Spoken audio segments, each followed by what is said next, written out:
When Tom was too busy to take her out on dinner on her birthday, she kept her cool. They were both adults after all, with busy lives, and getting a random Wednesday evening off could be difficult. And they did make plans to have dinner that Saturday.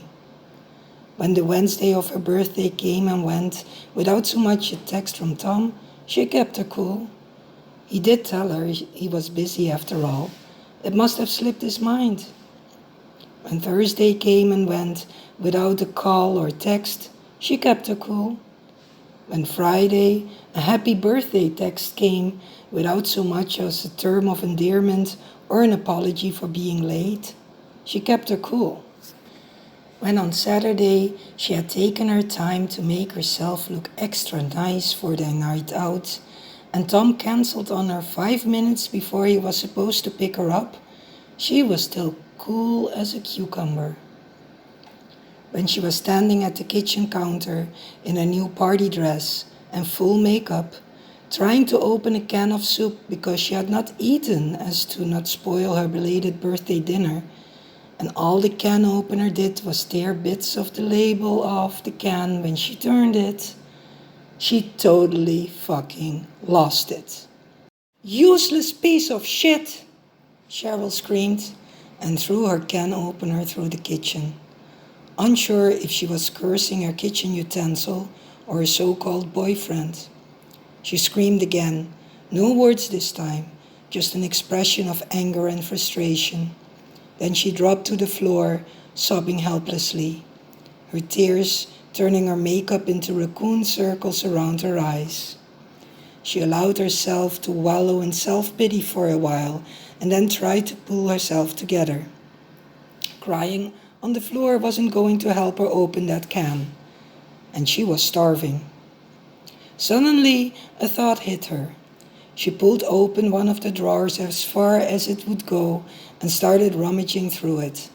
Pushed all the way to the back in a corner, she found what she was looking for, an old-fashioned stab opener.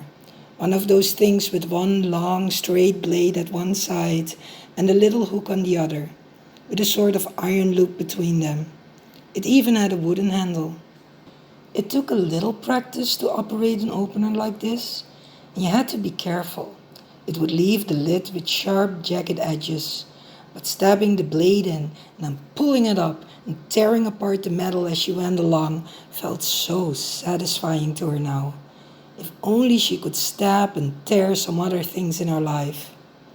As the soup was heating on the stove, Cheryl rinsed the opener in the kitchen sink, admiring the tool in her hand. Why did she even bother with those fancy can openers she had to throw out after a few months? This thing was exactly what she needed.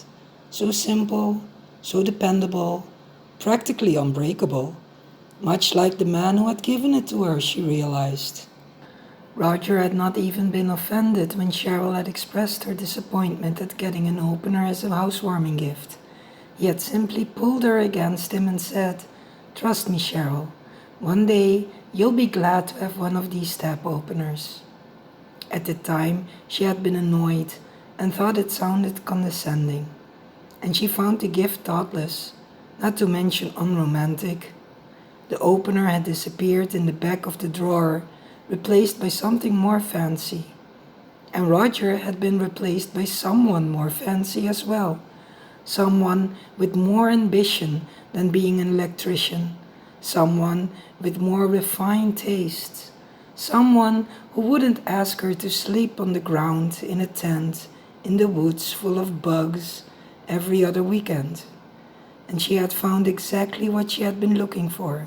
Someone like flaky, egotistical, pompous, good-for-nothing Tom. Cheryl dished her soup into a bowl and sat down at the table to eat. After a few spoonsful of soup, she got a phone out of her purse and scrolled through her contacts.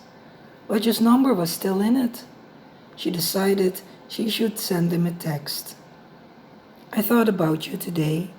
I was very happy to have your stab opener." Cheryl grinned. It was only fair that he should know he had been right all along. She hesitated a moment.